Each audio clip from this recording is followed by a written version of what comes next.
오늘 말씀의 제목은요, 내가 복이다 세 번째 시간, 온유한 자. 오늘 말씀의 제목은 내가 복이다 세 번째 시간, 온유한 자라는 주제를 가지고 우리 함께 말씀을 나누고자 합니다. 오늘은 무슨 날이죠? 오늘은 어린이 주일이에요. 그렇죠? 어린이 주일이라고 한다면 어린 아이들이 주인공이기도 하지만 어린 아이들을 통하여서 하나님께 예배드리고 영광 돌릴 수 있는 귀하고 복된 시간인 것 같아요.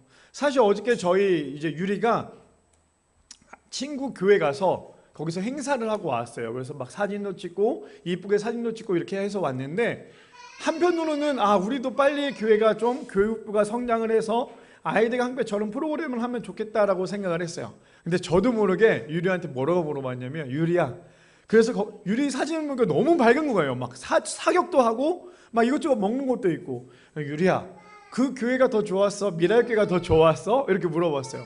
그러면 뭐라고 얘기를 할까요? 당연히 거기서 너무나 재미있었어요. 아침에 가서 점심 2시까지 놀다 왔으니까 저는 당연히 유리가 거기 교회가 그래도 재미있었어라고 얘기할 줄 알았는데, 미랄교회가 더 좋지 라고 얘기하는 거예요. 그래서 왜 미랄교회가 더 좋아? 그랬더니 우리는 놀이방이 있잖아, 딱 얘기하더라고요. 그러면서 이제 아이랑 얘기를 했는데, 제가 왜 그 생각을 하면서 또 마음 한켠에 또 뭉클한 감도 있었어요. 뭉클한 감도 있었고, 또 어떤 생각이 들었냐면, 제가 미랄교회를 개척을 하면서 기도하면서 생각했던, 어떻게 보면 목회 철학이 뭐였냐면, 5월달이 딱 저에게는 목회 철학의 딱 달인 것 같아요. 첫 번째가 오늘 어린이 주일이죠. 어린이 주일은 뭐냐면, 제가 다음 세대에 사역을 오래 했잖아요. 오래 하면서 느낀 건 뭐냐면, 진짜 다음 세대 아이들이 교회 안에서 행복했으면 좋겠다라는 생각을 참 많이 했던 것 같아요. 그래서 제가 미랄교회를 개척을 하면서 생각을 했던 건, 다른 건 몰라도 교육부에 정말 투자를 많이 해서 이 아이들이 정말 교회 안에서 행복할 수 있는 시간이 되었으면 좋겠다. 그래서 저는 어린이 주일이 되면 아이들이 정말 행복한 그런 날이 되었으면 하고요. 그 다음 주 어버이 주일날에는 우리 부모님들이 또 행복한 그런 신앙생활을 했으면 좋겠다. 그리고 세 번째 주 우리 스승의 주일날에는 우리 교육부 교사뿐 아니라 모든 선생님들이 다 행복한 그런 시간이 되었으면 좋겠다. 그런 신앙생활이 되었으면 좋겠다라는 생각이 저는 5월 한 달간 동안에 있었던 것 같아요. 우리 성도님들, 어린이 주일입니다. 어린이 주일인 것만큼 다른 것보다 이거 기도해 주셨으면 좋겠어요. 우리 어린 아이들이 일평생 주님을 떠나지 않는, 정말 주님의 마음에 합한 아이들이 되어서 하나님의 은혜 가운데 잘 성장해 나갈 수 있는 아이들 될 수 있도록 우리 성도님들 기도해 주셨으면 좋겠어요. 요즘에 제가 찬양하면서 너무나 은혜가 되는 게 뭐냐면, 오늘도 그래요. 요즘에 저기 뒤에 하준이가 앉아 있어요. 우리 성도님들은 저만 보거나 여기를 보니까 잘 모르시죠? 찬양하면서 우리 박수 치면 하준이도 박수를 엄청 열심히 쳐요. 그러다 보면 저도 모르게 하준이 보면서 되게 흐뭇하게 웃기도 하는데, 어렸을 때보다 그래서 신앙의 교육이 이렇게 중요한 거예요. 어렸을 때 하준이는 찬양을 할 때마다 소리를 지르죠. 그러면 엄마는 조용 좀 해라고 얘기하지만, 하준이는 어쩌면 함께 우리랑 찬양하고 있는 건지도 몰라요. 그러니까 우리 성도님들, 우리 다음 세대 아이들, 이제 앞으로 더 세워질 교육부를 위해서 함께 기도해 주시고, 그래서 정말 교회 재정도 별로 없는데 왜 그렇게 교육부에 많이 투자해요? 이런 소리 절대 안 했으면 좋겠어요. 제가 사역하면서 가장 많이 상처받았던 것 중에 하나가, 왜 교육부에 그렇게 돈을 투자 많이 하냐인데, 많이 투자해야죠. 저 아이들이 정말 다음 세대고 정말 비전이기 때문에 함께 기도해 줄 수 있는 우리 모두가 되기를 소망합니다. 말씀이 들어가기 전에요, 데니엘 레만 복음전도사님이 이렇게 말씀하셨어요. 이거 우리 성도님들 꼭 기억하셨으면 좋겠고, 오늘 말씀의 정리입니다. 당신의 인생을 가장 현명하게 사용하는 방법, 우리의 인생의 가이드죠. 가장 현명한 방법은 바로 온전히 주님께 나를 드리는 거래요. 다시 한번 더 읽어드릴게요. 데니엘 레만 복음전도사님이 이렇게 얘기했어요. 당신의 인생을 가장 현명하게 사용하는 방법은 온전히 주님께 드리는 것이다. 그렇기 때문에 우리의 인생의 가장 커다란 목표이자 방법은, 가장 잘 살 수 있는 방법은 바로 주님께 우리의 모든 것을 드리는 거래요. 아까 전에 우리 찬양할 때도 있었죠. 나의 가장 행복한 방법은 뭐래요? 예수님을 만나는 거래요. 예수님을 만나는 것이 우리의 인생 가운데 가장 행복한 거래요. 바라기는 우리 미랄의 성도님들, 우리의 인생에 가장 행복한 것은 예수님을 만나서 예수님으로 인하여 구원받는 성도답게 살아가는 우리 미랄의 성도님들 되시기를 축복합니다. 자, 그렇다면 오늘 말씀이 제목 내가 보기다 세 번째 시간 온유한 자라는 주제 가지고 우리 함께 세 가지로 나눠보기 전에요, 말씀이 또 있어요. 그렇죠? 또 깜빡할 뻔했는데 딱 띄워주셨어요. 우리 로마서 14장 17절 말씀, 우리 현대인의 성경 우리 함께 다 같이 함께 읽어볼까요? 시작. 하나님의 나라는 먹고 마시는 것이 아니라 성령님 안에서 누리는 이유와 평화와 기쁨입니다. 사실 제가 저번 주에도 또 깜빡할 뻔했잖아요. 그랬더니 저번 주에 설교 들으셨던 어떤 한 집사님이 저한테 카톡을 보냈어요. 목사님, 이번 주는 꼭 실수하지 마세요 라고 했는데 또 실수를 해버렸네요. 그렇죠? 하지만 제가 아마 8주는 계속 실수하지 않을까 싶은데 뭐라고 얘기합니까? 하나님의 나라는 먹고 마시는 것이 아니라 성령님 안에서 누리는 의와 평화의 기쁨입니다 라고 얘기하고 있어요. 그럼 우리가 이제 벌써 세 번째 시간이 왔다면 정말 복받는 비결은 무엇일까 라고 생각을 해본다면 결국에 무엇입니까? 우리가 땅의 소망이 아니라 하늘의 소망을 두고 살아가는 것이 정말 복받는 삶의 비결이라는 거예요. 자, 그렇다면 오늘 말씀의 제목 우리 함께 살펴볼까요? 우리 첫 번째입니다. 온유한 자는 자신의 삶을 온전히 주님께 드리는 것이라는 거예요. 첫 번째, 온유한 자는 자신의 삶을 온전히 주님께 드리는 것입니다. 아마 우리 성도님들 말씀을 읽으면서 팔복 중에 이 온유한 자라고 얘기한다면 보통 우리 온유한 자라고 얘기하면 어떤 이미지가 떠오르십니까? 아마 대부분 온유한 자라고 얘기하면 되게 착한 사람, 순둥순둥한 사람, 정말 아무것도 모르고 악하지 않은 그런 사람, 그렇게 얘기하는 사람이 보통 온유한 사람이라고 얘기하죠. 그래서 보통 주변에 아마 온유라는 이름을 가진 사람이 있을 거예요. 그렇죠? 있죠? 제 주변에도 아무래도 제가 교육부를 오래 하다 보니까 한 부서에 온유라는 아이만 한 4-5명씩 있을 때가 많아요. 그 부모님한테 물어보죠. 왜 이 아이를 이렇게 온유라고 지었냐. 하물며 제가 너무나 좋아하는 목사님의 아들이 있어요. 그 아들의 이름도 온유예요. 근데 너무나 정말 온유한 아이여서 온유, 정말 이름이랑 너무나 잘 맞는데 우리가 오늘 이 온유에 대해서 살펴봐야 될 것 중에 이 온유는요, 우리가 반드시 알아야 될 거, 단순히 사람들이 봤을 때 약해 보이고 힘없어 보이고 바보처럼 보이는 게 아니에요. 온유는 우리가 겉으로는 조금 약해 보이는 것처럼 이름 자체가 그렇잖아요. 그런데 속은 굉장히 단단한 사람이에요. 그래서 온유한 사람을 정리하자면 이거거든요. 뭐냐면 하나님께 나의 전부를 드리는 사람. 정말 더 아주 쉽게 제가 온유에 대해서 이렇게 표현하자면 이렇게 기억하면 좋을 것 같아요. 온유한 자가 무엇이냐? 하나님의 말씀을 대변하는 자. 이해되세요? 온유한 자가 어떤 건지? 온유한 자가 무엇이냐? 성경에서 말하는 온유한 자가 무엇이냐라고 얘기한다면 하나님의 말씀을 대변하는 자, 하나님의 말씀대로 한마디로 살아가는 자, 그게 바로 온유한 자예요. 자, 그래서 온유한 자가 될 수 있는 방법이 뭔지 아십니까? 온유한 자가 될 수 있는 방법 첫 번째 뭐예요? 심령이 가난한 자가 돼야 돼요. 두 번째가 무엇이에요?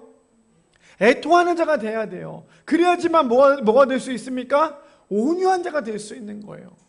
우리 성도님들 지금 우리 한 주 말씀을 보면서 아마 느끼시는 것도 있겠지만 계속 무슨 자 이렇게 나오죠. 심령이 가난한 자, 애통하는 자, 오늘은 온유한 자, 다음 주에 의에 줄이고 목마른 자가 나와요. 이렇게 한 사람 한 사람 예수님께서 표현을 하면서 얘기하셨던 이유는 뭐냐면 그 사람들이 온유한 자가 되기까지 심령이 가난해야 되고요, 애통하는 사람이 돼야지만 온유한 자가 될 수 있다는 거예요.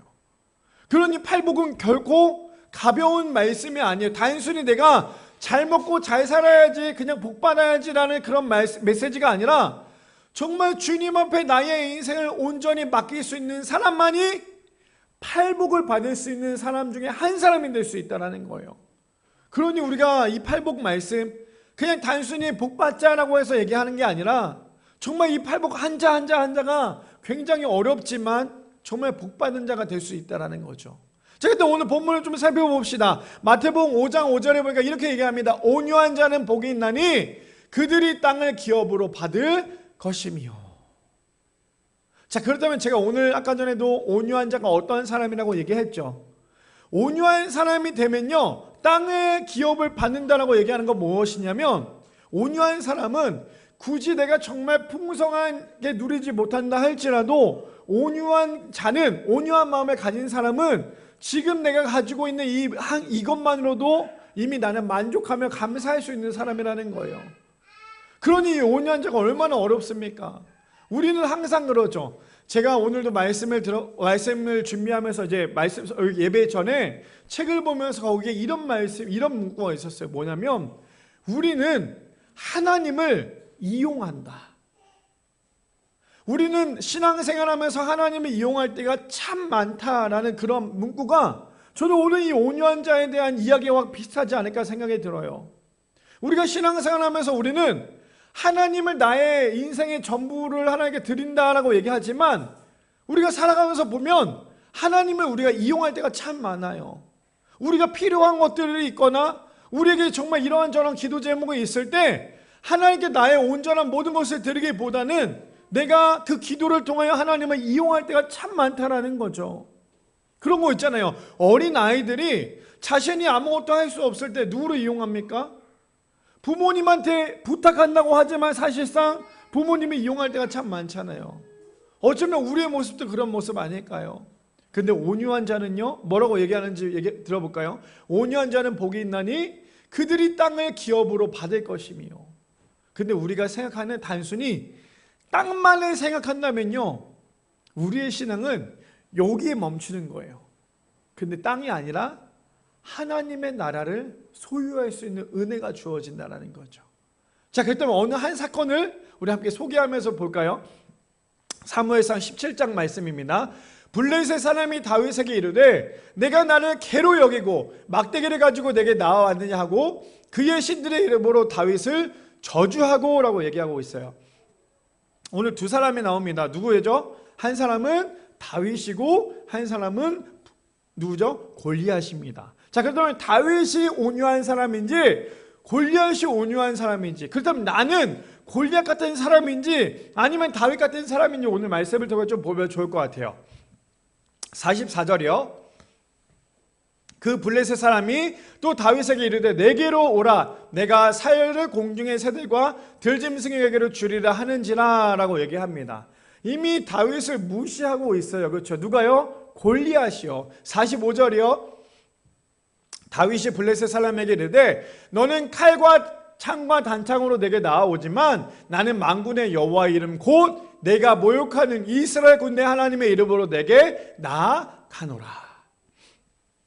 저기 말씀의 9절에 온유한 자가 할 수 있는 내용이 나와요. 그게 어떤 거냐면 이거죠. 나는 만군의 여호와의 이름이라고 얘기하고 있어요. 나는 만군의 여호와의 이름으로 너를 향해서 갈 거야 라고 얘기하는 건 무엇이냐면 온유한 자의 특징은요, 하나님께 온전히 나의 삶을 맡기는 거예요. 나는 아무것도 할 수 없지만 하나님은 나를 통하여서 충분히 모든 것을 가능하신 분이십니다. 나는 지금 내 힘으로 저 골리앗을 이길 수 없지만 만군의 여호와의 이름 곧 우리의 하나님의 이름으로 너를 이길 수 있다라고 얘기하는 게 바로 이 온유한 사람의 마음이라는 거예요.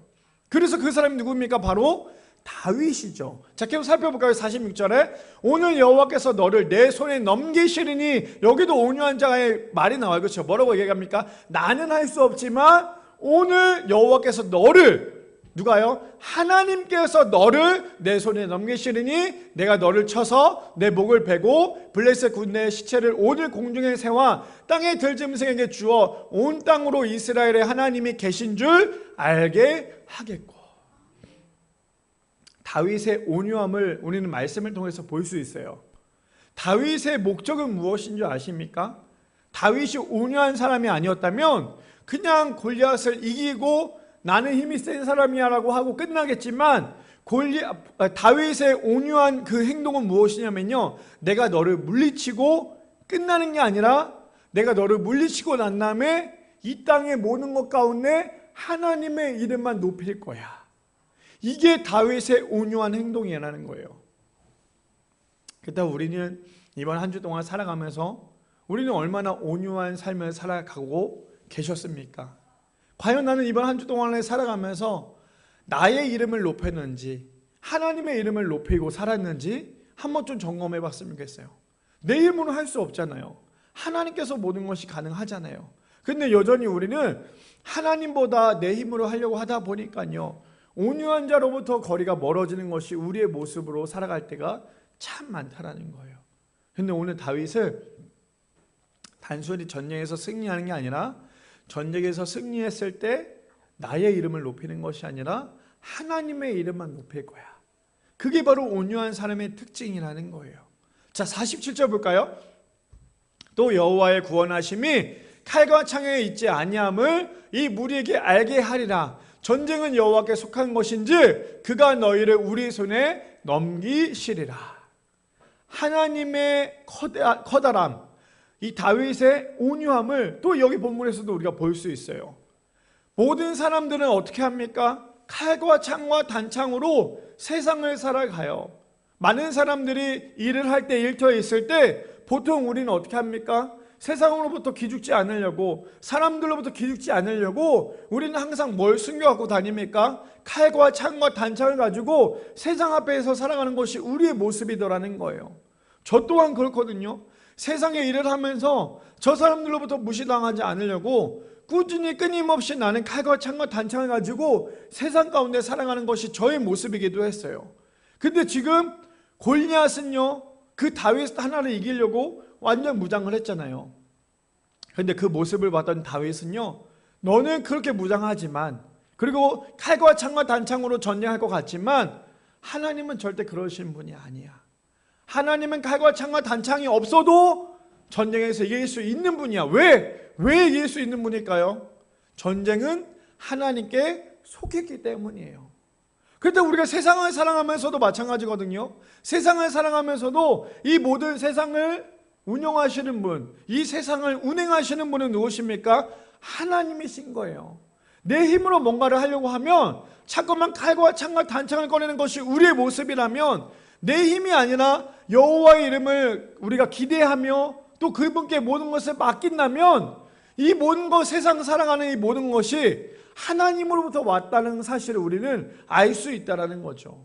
자, 계속 봅시다. 48절에 블레셋 사람이 일어나 다윗에게로 마주 가까이 올 때에 다윗이 블레셋 사람을 향하여 어떻게 하고 있대요? 빨리 달렸다라고 얘기를 하고 있어요. 거기 주변에 있던 사람들, 우리 성도님들 이 말씀 배경 아시죠? 골리앗이 얼마나 무시합니까? 이스라엘 백성들을 무시했을 때 사람들이 골리앗이 뭐라고 얘기해도요, 다들 무서워서 다들 뒤에 피해 있었어요. 그러니 골리앗이 등장만 해도 얼마나 무서워요. 근데 다윗은요, 골리앗과 싸우기 위해서 골리앗이 오니까 다윗의 행동은 움찔했던 게 아니라 오히려 어떻게 합니까? 앞으로 전진해서 골리앗을 향하여서 달려가고 있는 모습을 보게 돼요. 이것이 바로 온유한 사람이 할 수 있는 행동이라는 거예요. 사람들이 다윗을 봤을 때 그냥 소년이니까 얼마나 겉모습이 약해 보일까요? 다윗을 봤을 때도 얼마나 약해 보여요. 근데 다윗 안에는 하나님에 대한 마음이 아주 강했어요. 오늘 제가 왜 온유한 사람을 얘기하면서 다윗을 표현하자면 바로 이거거든요. 겉모습은 약해 보여도 하나님에 대한 그 마음이 강한 사람이 바로 온유한 사람이에요. 그러니 골리앗이 다윗을 얼마나 무시합니까? 겉모습을 보고. 근데 다윗의 그 마음이 강하니까요, 오히려 골리앗이 두려운 게 아니었어요. 골리앗이 두렵지 않았던 이유는 다윗 안에 굉장히 강한 하나님에 대한 마음과 믿음이 있었기 때문이에요. 그러니 어떻게 합니까? 우리 그런 거였죠. 내가 모든 것이 다 준비가 된 사람들, 내가 행동할 때, 내가 일을 할 때도 마찬가지로 내가 모든 것이 다 준비된 사람은요, 오히려 더 빨리 뭔가를 하고 싶어 해요. 근데 준비되지 않은 사람은 어떻게 합니까? 최대한 시간을 벌려고 하는 게 사람이잖아요. 그러니 다윗은 이미 다 준비가 되어 있어요. 이미 이 전쟁의 승리는, 아니 전쟁이나 볼 곳도 없지만 이 전쟁의 승리는 이미 하나님의 시라는 것에 대한 이 다윗은 알고 있었기 때문에 빨리 이 전쟁을 끝내고 싶었던 거예요. 그러니까 골리앗이 오니까 어떻게 합니까? 빨리 골리앗을 향해서 달려가고 있습니다. 자, 봅시다. 49절이요. 근데 손에 주머니에 넣어 돌을 가지고 물매를 던져 블레셋 사람이 이마에 치매 돌이 그의 이마에 박히니 땅에 엎드려지니라. 상상해 보세요. 둘이서 만났는데 다윗이 골리앗을 하기 위해서 열심히 뛰어가고 있는 거예요. 그러다 주머니에서 돌을 건네서 휘휘휘 흔들면서 던졌는데 그게 어디에 맞습니까? 골리앗 이마에 정통으로 딱 맞아요. 그리고는 골리앗이 뒤로 넘어가 버려요. 우리가 저 말씀을 봤을 때도 여러 가지를 우리가 생각을 할 수 있겠지만 저는 어린 아이들한테는 항상 그런 얘기를 해요. 다윗이 저 물맷돌을 어디다 던졌어도 하나님께서 일하시기 때문에 골리앗 이마에 맞는 게 정답일 거야. 하나님께서는 모든 것이 가능하시기 때문에. 근데 우리가 이거를 조금 더 성숙하게 한번 해석을 해볼까요? 어떻게 해석을 하냐면 다윗이 저것을 던지기까지 단순히 그날 처음으로 다윗이 돌멩이를 던졌을까요? 아니에요. 다윗의 직업은 무엇입니까? 목동이었잖아요. 그렇죠? 그러니 다윗은 무엇을 했을까요? 매일매일 늑대나 그런 육식동물이 내 양을 잡아먹을까봐 돌멩이를 얼마나 많이 던져봤을 거예요. 던지면서 쫓아내고 했겠죠. 근데 한번 생각해 보세요. 다윗이 만약에 그 돌을 던지면서 늑대나 그런 여우나 이런 거에 던지면서 내가 왜 오늘도 이거 해야 되냐? 왜 내가 이렇게 힘들게 이걸 해야 되지? 라고 생각을 했다면 아마 오늘 다윗은 그 물맷돌을 던졌을 때 그 마음 가운데 그 물맷돌이 빗나갔을 수도 있어요. 무슨 말이냐? 세상을 살아가면서 우리는 여러 가지 일을 하죠. 때로는 그 일이 나에게 너무나 버거울 때가 있어요. 너무나 힘들 때도 있고요. 근데 이것 때문에 정말 죽을 만큼 괴로울 때도 있어요. 제가 지금 그 운동회 아시죠? 제가 거의 지금 봄 운동회 시즌이다 보니까 봄 운동회를 같이 하고 있어요. 하고 있는데 올해는 원래 작년에는 좀 저랑 비슷한 연령대가 있었는데 올해는 저랑 20살 차이가 나요. 다 애들이, 그 스태프들이 20살 정도 차이가 나다 보니까 대화가 잘 안 돼요, 사실. 이게 참 쉽지 않더라고요. 그러다 이제 짐을 싣고 같이 앉아서 좀 이런저런 얘기를 하는 그런 시간이 있었는데 이 아이들이 저보고 뭐 하는 사람이냐고 물어보더라고요. 왜냐면 얘기를 하다 보니까 애들의 말도 이렇게 대화도 해주고 상담도 해주고 하다 보니까. 그래서 너네는 내가 뭐라고 생각하게 했더니 그냥 뭐 상담 그 정도라고 생각을 하길래 사실 나는 목사야 라고 했더니 애들이 깜짝 놀라는 거예요. 근데 목사님이신데도 아니고 목사신데 라고 얘기하는 거예요. 목사신데 어떻게 이런 걸 저런 걸 다 아세요? 라고 얘기하더라고요. 그래서 제가 뭐라 그랬냐면 나도 어렸을 때 그냥 이런저런 아르바이트고 뭐고 이런 일들을 많이 해봤는데 그게 지금 내가 나이가 돼 보니까 이게 참 나에게는 귀한 또 굉장히 귀한 보물이기도 해 라고 얘기를 했어요. 무슨 말이냐면 다윗이 정말 매일매일 던졌던 그 물맷돌이 다윗에게는 어떻게 보면 굉장히 지루한 시간이 있을 수도 있어요. 우리도 살아가면서 얼마나 지루한 일들을 하고 있습니까? 근데 결국에 그것들이 하나님께서 쓰시고자 하고 하나님께서 쓰실 때 그냥 늑대에게 육식동물에게 던졌던 그 돌멩이가 우리의 원수인 적인 그 골리앗을 넘어뜨리는 가장 큰 도구가 될 수 있다는 거예요. 이해되십니까? 이거를 이해하고 이거를 우리 안에 감동이 된다면 굉장히 큰 은혜를 받을 수 있는 거예요. 우리는 매일매일 지겹고 내가 이거 해야 되고 정말 별의별 일을 다 해보지만 나중에 그것도 또한 다 쓸모가 있더라는 거예요. 지금 골리앗도 다윗도 그런 모습 아니었을까요? 매번 하루에도 몇백 개씩 던졌겠죠. 그래도 그 돌멩이를 던지니까 정확하게 골리앗의 이마에 딱 맞는 거예요. 그러니 우리의 인생에 로마서에도 얘기하잖아요. 우리의 인생에 버릴 것은 하나도 없는 거예요. 왜요? 하나님이 선하시기 때문에.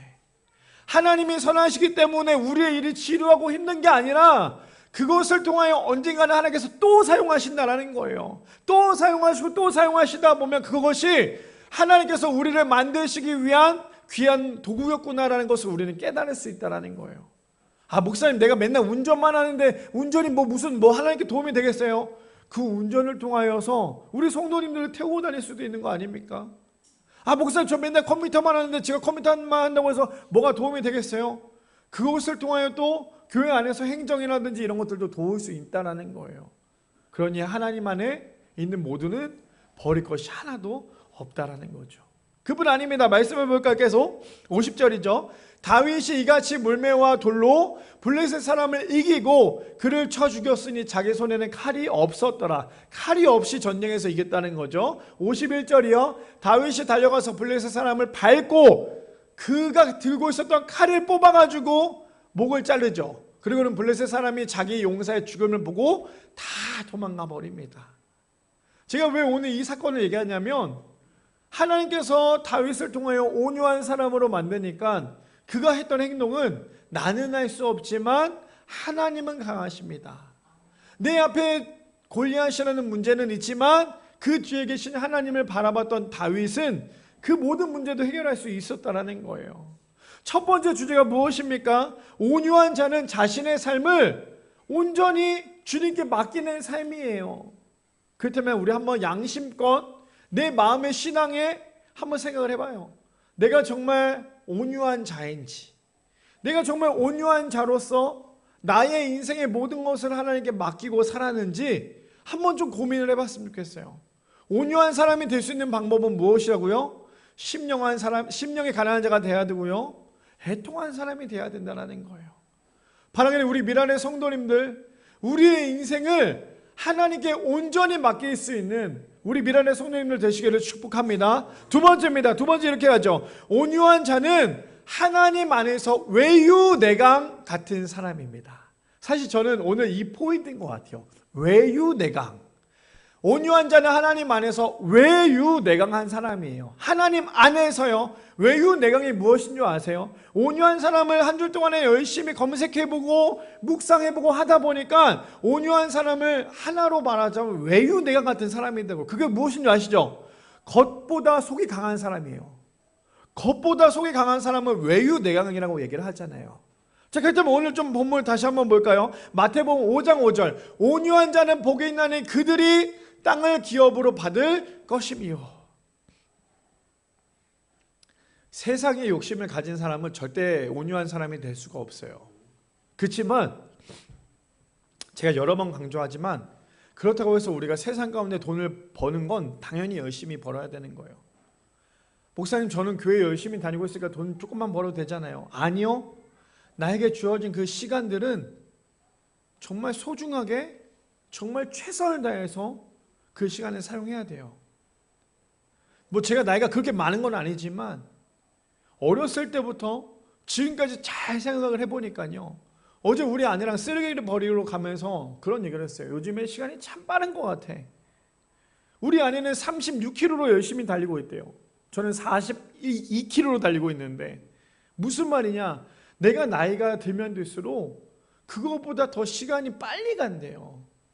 10살 아이가 갖고 있는 그 시간의 생각과 80세 어르신이 갖고 있는 그 시간의 그 공간은 굉장히 차이가 많이 난다고 하죠. 하물며 우리가 키우고 있는 반려견을 봐도 강아지나 고양이가 사람들이 살아가는 인생보다 훨씬 더 빠르게 시간이 흘러간다고 얘기를 합니다.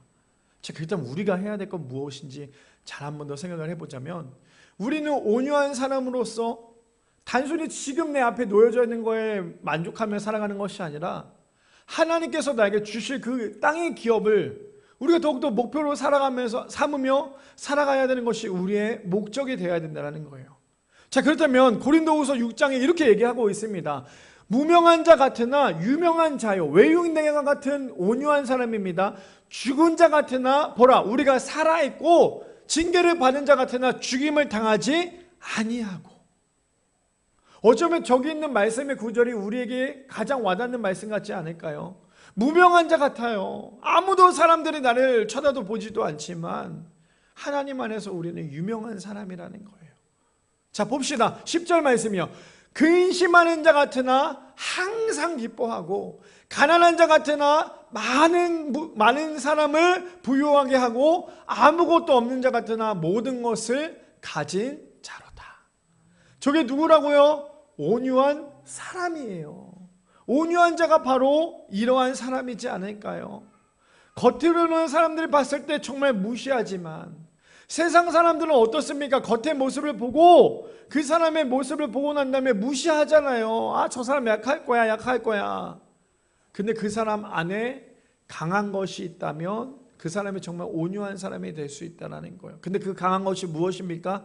나로 인하여, 내 생각으로 인해, 내 고집으로 인해 강한 게 아니라 하나님의 마음으로 향하여 강한 사람, 그 사람이 진짜 온유한 사람이 될 수 있다는 거예요. 그뿐 아닙니다. 로마서 12장 21절에 그래서 이렇게 얘기합니다. 온유한 사람의 특징이에요. 악에게 지지 말고 선으로 악을 이기라. 그래서 온유한 사람의 특징은요, 절대로 다투려고 하지 않아요. 저 사람이 나를 한 대를 때리면 난 저 사람 두 대를 때려야지. 절대 온유한 사람이 될 수 없어요. 제가 정말 40이 넘어서요, 반성을 하게 됐어요. 어떤 반성을 하겠냐면, 그 아이들이랑 같이 이제 운동회를 하면서 아이들이 저랑 20살 차이가 나요. 그 아이 얘기하다 보니까 그 아이의 아버지 나이가 83년생이래요. 82년생, 83년생. 저랑 정말 한두 살밖에 차이 나지 않잖아요. 근데 그 아이들의 행동을 보면서 제가 어떤 마음이 들었냐면, 이걸 좀 이렇게 해주면 참 좋을 텐데, 이걸 좀 이렇게 움직여주면 좋을 텐데, 흔히 말하는 MG라고 얘기하죠. 이렇게 해주면 좋을 텐데라고 하지만 아이들은 움직이지 않아요.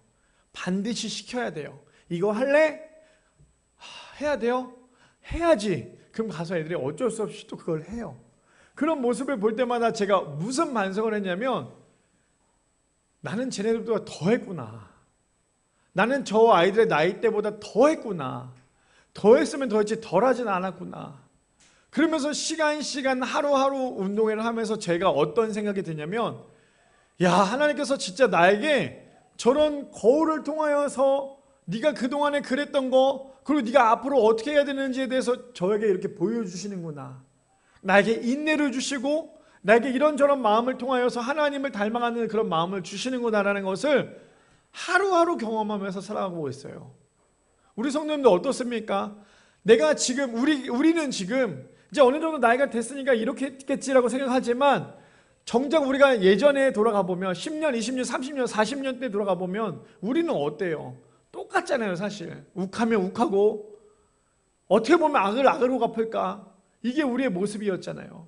근데 성경에 뭐라고 얘기합니까? 온유한 사람은요, 절대로 악을 악으로 갚는 게 아니라 악을 선으로 갚으래요. 목사님, 어떻게 그러면 저 사람이 나를 이렇게 화나게 하는데 어떻게 참습니까? 참을 수 있는 방법은 무엇인 줄 아세요? 내 마음이 그 사람보다 더 크면 이길 수 있어요. 내 마음이 저 사람이 하는 행동보다 더 큰 사람이면요, 그 사람이 온유한 사람이 될 수 있어요. 근데 그 사람보다 더 크지 않다 보니까 그 사람이 나를 공격하면 더 공격하려고 하는 게 우리의 모습이더라는 거예요. 그러니 성경을 얘기하고 있잖아요. 뭐라고 얘기합니까? 악을 악으로 갚지 말고 악을 선으로 갚아라. 오늘 두 번째 주제가 무엇이었어요? 온유한 자는 하나님 안에서, 하나님 앞에서 외유내강한 사람이에요. 세상 사람들이 나를 무시할 수도 있어요. 너 교회 다니지? 보통 예전에 그런 얘기 많이 했잖아요. 교회 다니는 사람들 얼마나 사람들을 많이 무시했습니까? 너 교회 다니잖아. 야, 너 교회 다니니까 이런 거 아니야? 사람들이 무시할 때 무시당하지 마세요. 왜 무시당하지 말아야 됩니까? 내 안에 하나님의 마음으로 강한 사람은 그 사람도 웃으면서 넘길 수 있어요. 근데 우리가 하나님의 마음으로 강한 것이 아니라 나의 애로, 나의 생각과 나의 고집으로 강하다 보니까 그 사람이 말하는 것대로 그냥 넘길 수 없는 게 우리의 마음 아닙니까? 그래서 우리가 해야 될 것은 외유내강한 사람이 돼야 된다는 거예요. 겉모습은 사람들이 좀 약하게 보인다 할지라도, 아니 사실 약하지도 않지만 혹시나 약하게 본다 할지라도 우리 안에 강한 마음으로 그 사람들까지도 그냥 덮어주세요. 그냥 덮어주세요. 덮다 보면 우리도 모르게 진짜 내가 저걸 한 게 아니라 하나님의 것으로 위로를 받는 날이 온다라는 거예요. 그래서 우리는 언제나 사람 앞에서 무릎 꿇지 마시고 하나님 앞에서 무릎 꿇어서 하나님 앞에서 외유내강할 수 있는 우리 온유한 모든 성도님들 되시기를 축복합니다. 마지막 세 번째입니다. 그래서 이렇게 얘기하죠. 온유한 자가 복이 있는 이유는요, 예수님 때문에 복된 인생이 되기 때문이라는 거예요. 마지막 세 번째, 온유한 자가 복이 있는 이유는 예수님 때문에 복된 인생이 되기 때문입니다. 자, 본문 볼까요? 다시 한 번 더. 마태복음 5장 5절. 온유한 자는 복이 있나니 그들이 땅을 기업으로 받을 것이미요 라고 얘기합니다. 세상 사람들은 나의 그 억울한 부분을 채워주지 않아요. 세상 사람들은 나의 억울한 그 모든 것들을 다 만족시켜주지 않지만 하나님은 우리가 억울할수록, 우리가 아플수록, 우리가 약할수록 우리의 모든 것들을 다 채워주신다는 거예요. 우리가 5절만 봤을 때 어떻습니까? 온유한 자는 복이 있나니, 무슨 복이 있어 저게. 그런데 그 복이 있는 이유가 무엇입니까? 우리가 봤을 때는 온유한 자는 복이 하나도 없다고 생각을 하겠지만 그들의 땅을 기업으로 받을 것이래요. 누구를 통해서? 예수님이 모든 것을 갚아주신다라고 말씀하세요. 그러니 온유한 자가 복이 있는 이유는 무엇입니까? 예수님 때문에 우리는 복된 인생이 될 수 있다는 거죠. 자, 본문 봅시다. 욥기 2장 9절 말씀 볼까요? 아주 충격적인 이야기가 나옵니다. 그의 아내가, 누구요? 욥의 아내가 그에게 이르되 당신이 그래도 자기의 온전함을 굳게 지키느냐? 차라리 하나님을 욕하고 죽어라. 어떤 내용인지 아시죠? 욥기 읽어보셨으면 아실 거예요. 욥기는 하나님이 선택한 온전한 사람이었어요. 근데 마귀가 욥기를 흔들죠. 하나님, 내가 이 욥을 흔들 테니까 진짜 얘가 하나님을 떠나는지 안 떠나는지 한번 보실래요? 그래서 어떻게 합니까? 재산도 뺏어가고 아프게도 만들고 하물며 자신이 너무나 사랑하는 자녀까지도 뺏어가 버려요. 그런데 그 모습을 지켜보고 있었던 욥의 아내가 뭐라고 얘기합니까? 야, 네가 그래, 하나님 잘 믿는 거 오케이, 좋아. 근데 지금 상황 봐라. 지금 이런 상황인데 너 그래도 하나님 믿을 거야? 이럴 거면 차라리 하나님 욕하고 그냥 죽자. 지금 욥의 아내가 이렇게 얘기하고 있어요. 정말 많이 들어보지 않았습니까? 우리의 삶에 마귀가 끊임없이 우리를 흔들고 있는 이야기예요. 가장 사랑하는 내 아내가, 내 남편이, 내 자식들이 저 이야기를 통하여 나의 마음을 자꾸만 흔들 때가 있어요. 굳건하게 가고 싶은데 자꾸만 욥의 아내처럼 나를 자꾸만 깨부시려고 하는 사람들이 너무나 많아요, 내 주변에. 그런데 우리가 해야 될 건 무엇입니까? 하나님을 욕하고 죽으라가 아니라 그래도 하나님 편에 서는 거예요. 그래야지만 하나님 마음이 아픈 사람 되지 않겠습니까? 그뿐 아닙니다. 로마서 8장 28절에 그래서 이렇게 깨달을 수 있습니다. 하나님을 사랑하고 그분의 계획대로 부르심을 받은 사람에게는 결국 모든 일이 유익하게 된다는 것을 우리는 알고 있습니다. 이것이 우리의 마음판에, 우리의 삶에 잘 새겨져야 되지 않겠습니까? 왜요? 왜 그래야 됩니까? 요한계시록에 이렇게 나와 있어요. 요한계시록 21장에 보니까 내가 들으니 보좌에서 큰 음성이 나서 이르되 보라, 하나님의 장막이 사람들과 함께 있음에 하나님이 그들과 함께 계시리니 그들은 하나님의 백성이 되고 하나님은 친히 그들과 함께 계셔서 4절이요. 모든 눈물을 그 눈에서 닦아주시니 다시는 사망이 없고 애통하는 것이나 곡하는 것이나 아픈 것이 다시 있지 아니하리니 처음 것들이 다 지나갔음이로라. 하나님의 나라는 이런 것이라는 거예요.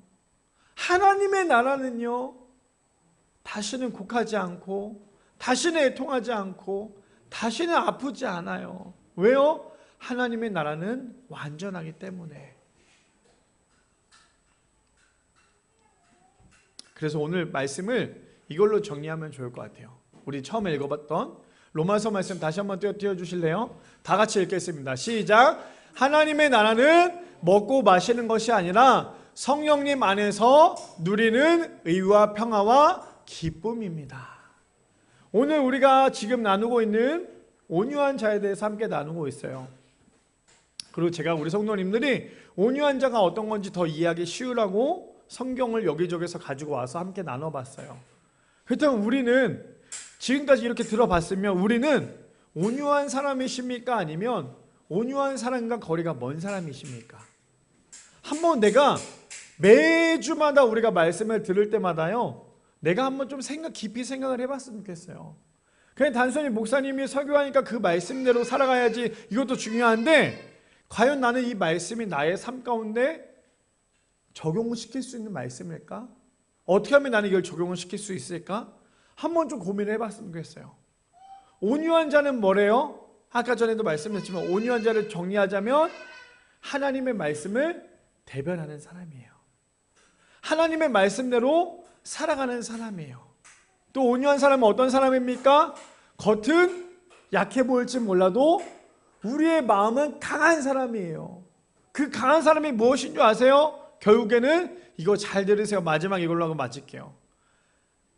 마음이 강한 사람, 하나님의 마음으로 강한 사람은 절대 세상 가운데 흔들리지 않아요.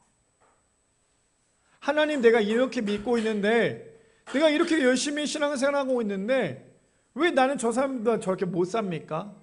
왜 나는 이렇게 열심히 믿고 있는데 왜 난 저 사람보다 저렇게 부족합니까? 라고 생각을 하는 사람은 우리 온유할 수 없어요. 근데 하나님의 마음이 강한 사람, 하나님이 나의 마음 가운데 강한 사람은요, 세상과 절대 비교하지 않아요. 세상이 저렇게 살아도 나는 지금 내 상황 가운데 만족할 줄 아는 사람이에요. 지금 내 상황 가운데 하나님의 것으로 만족할 수 있는 사람, 그 사람이야말로 뭐라고 얘기합니까? 이렇게 얘기하죠.